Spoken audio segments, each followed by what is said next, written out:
আপনার ফিটনেস গোল fat loss বা muscle gain যেটি হোক না কেন, দুটি বিষয় সম্পর্কে আপনার কমপ্লিট ধারণা থাকাটা অনেক বেশি important. Number one is BMR বা basal metabolic rate, and number two is TDEE বা টোটাল ডেইলি এনার্জি এক্সপেন্ডিচার। কোনো ধরনের ফিজিক্যাল অ্যাক্টিভিটি ছাড়া আপনার বেঁচে থাকার জন্য যে পরিমাণ সারাদিনে ক্যালোরি প্রয়োজন হয় সেটি মূলত বিএমআর। অ্যান্ড সারাদিনে ফিজিক্যাল অ্যাক্টিভিটি যেমন অফিসের কাজ, জিম এবং হাঁটাচলা ইত্যাদি এর জন্য আপনার সারাদিনে যে পরিমাণ ক্যালোরি প্রয়োজন সেটি মূলত টিডি।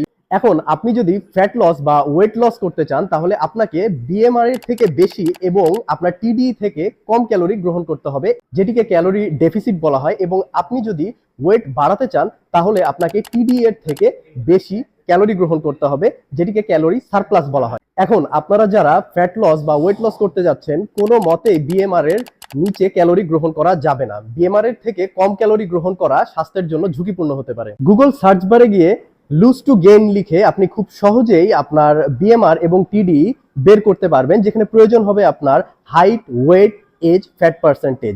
এছাড়াও আরো বিভিন্ন ওয়েবসাইট থেকে আপনি আপনার বিএমআর এবং টিডি বের করতে পারবেন।